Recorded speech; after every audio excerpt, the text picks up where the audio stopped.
On this channel, we are typically known for doing hardcore and tactical shooters, but when a game arrives that really catches my attention and is a game that I feel lots of people should know about, then you're sure as hell going to hear about it on this channel too. And that's exactly what happened with Star Wars Squadrons. And if you're somebody who's involved in tactical shooters or hardcore shooters, and you appreciate the odd flying game here and there, this is certainly up your alley, as Star Wars Squadrons, in my opinion, could end up being a fantastic PvP shooter, as well as offering fantastic single player and virtual reality experiences. So for those of you who don't know, the entire Star Wars Squadron experience takes place in combat-related ships. The X-Wings, the U-Wings, the Y-Wings, the A-Wings, the TIE Fighters, the Interceptors, and everything in between.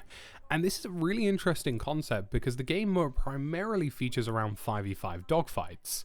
I anticipate the game will likely also introduce a large number of AI-related characters, as we saw similarly in Starfighter Assault in Star Wars Battlefront 2, which in my opinion was a very underappreciated mode. I feel like that actual game mode made by Criterion and the ship handling in general in that was actually pretty good. It just needed more recognition and needed a wider audience, and in fact I feel like that's almost part of the reason why Star Wars Squadrons exist. Now this 5v5 dogfight mechanic is likely going to create some really awesome team-play dynamics, and it's really cool that in this game you can transfer between a single player story set after the events of Return of the Jedi and also a PvP scene. There is a full multiplayer PvP segment, but you can also do co-op missions with your buddies as well. The entire game takes place in a hangar where you can effectively organize your squads, choose the loadouts related to your ships, and then get into the action. So let's talk about what we already know about this game, including all the gameplay and trailers that you're seeing in the background, and this looks to be a really interesting title. For starters, we have some really cool features, like full virtual reality experiences, which is very uncommon considering this game is on the Frostbite engine. As far as I'm aware, there's only been one VR Frostbite related Star Wars mission before this, and it's really cool that they're actually pledging to do an entire VR experience. Now, I've used VR before and I think it's pretty immersive, and I can only imagine how good it's going to look on a fully fledged AAA title on the Frostbite engine. We know that the gameplay is centered around 5v5 mechanics. We know that this is centered around both storytelling as well as a collection of modes. So let's dive into some of the locations. There is Yavin Prime, Esiles, the Nadri Dockyards, Sisubu, Galatane, and also Zavin Abyss. Now beyond my poor pronunciation of these locations, they all seem to feature very different color palettes and also gameplay designs. For example, Sisubu seems to be having a sort of scrapyard wars kind of thing. There's lots of floating debris in the map based on the concept art, and Galatane features things like the asteroid fields around a nebula. There's also some other maps like, for example, the Nandri Dockyards, which features a large manufacturing facility starship, and another one in Esiles, which is an Imperial Control listening post that exists that the New Republic are attempting to destroy. So what we're really seeing here is effectively just loads of different gameplay dynamics, lots of different color palettes and variations of look, and at the moment 6 different locations for us to do battle in, both in single player and of course in multiplayer. It's really cool what they have going on here in terms of color design, color palettes, and just making the game look and feel fantastic. And I feel as though a lot of ship-based shooters always traditionally fall down on the fact that there isn't much variation in gameplay, but what we're seeing from the very early on segments of this game here are 6 locations with lots of variations in what's going on. For the ships, we have a separate arsenal for, of course, the Imperial and the Republic. The New Republic is using the T-65 X-Wing, BTL Y-Wing bomber, the A-Wing interceptor, and the U-Wing support craft. Each of these come with their own individual loadouts and also have entire specifications and unlocks that you can apply to your ship to specify in a certain way. For example, you could equip certain types of missiles, laser beams, and boosters in order to make your ship effective in a certain kind of playstyle, and it seems to be that each one of these different kinds of ships, so we have the bomber, the interceptor, the support, and the main starfighter, will offer sort of sub-variants of roles. So for example, you could have a heavily loaded starfighter that perhaps is a little bit slower but has heavy ordnance, or you could have a really fast starfighter that has lower ordnance but is quick and can hit things nice and quickly. Likewise, on an A-Wing interceptor, you could have something that's perhaps more a bit reconnaissance based rather than, destructive based, and it seems to have lots of variations options here. The unlock tree that we initially saw was huge, with loads of different types of upgrades, and the trailer really showcased the extensiveness of strategy that could be involved in this. On the listings for each individual fighter, you can actually see different things. So for example, each fighter has maneuverability, firepower, armor, silhouette, shields, and cockpit visibility.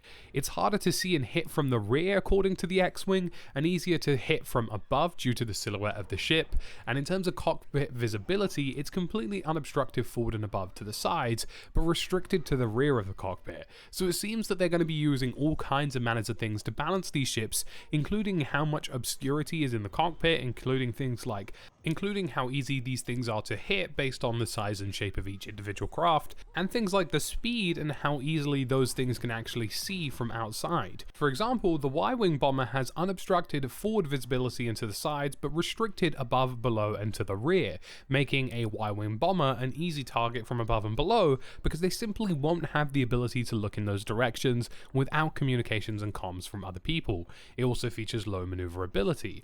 So we're really seeing a nice dynamic of different classes of ships that will offer different kinds of playstyles, and of course that will variate as well as we head on over to the Imperial ships, which also feature an entirely different arsenal set as well. For example, we have the TIE Fighter, the TIE Bomber, the TIE Interceptor, and the TIE Reaper. And the same thing applies here. The same kind of play styles, the visibility in terms of how obstructed their views are, and in terms of how large the actual crafts are themselves. For example, the TIE Bomber is actually an incredibly, exceptionally large ship, so hitting it from above and below in terms of the silhouette should be quite easy. I'm super interested to see what the support abilities are as well, because we do have support ships in the field.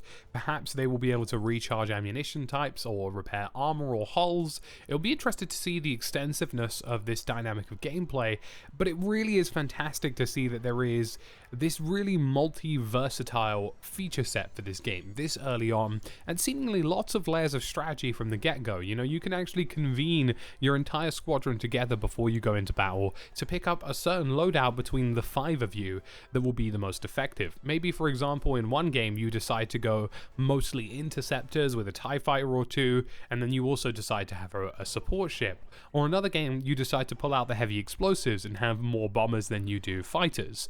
It's a really interesting way that they're going about this, and I'm sure the 5v5 dynamic is going to create lots of fun situations in the game. The final segment we have in this is the modes that are available. Of course, we have the story mode, which is actually an alternating perspective between the New Republic and the Empire. So you'll actually see both sides of the battles in terms of space battles, and there will likely be lots of really cool set pieces within that campaign. It's unclear whether or not there will be guarantees that you can actually play this campaign with some of your buddies, but that appears to be the direction it's going in. I don't see any reason why that would be a problem. The next mode is 5v5 dogfights. The mission is simple, execution requires skill. You have to fine-tune loadouts, accuracy, and composition of your squadron with different fire classes to eliminate the enemy and win the game. And the final one is fleet battles. This is really interesting. It's a multi-stage objective-based contest between 2 squadrons of 5 and likely some AI elements as well. And the idea is attacking and defending capital ships and other objectives, and seemingly this is going to work a lot like Grand Operations does in games like Battlefield, where there is a staged approach to things. There was something similar, of course, in Starfire Assault as well, for those of you who remember, and in Starfire Assault you would have to attack and or defend certain fleets of bombers and things like that in between.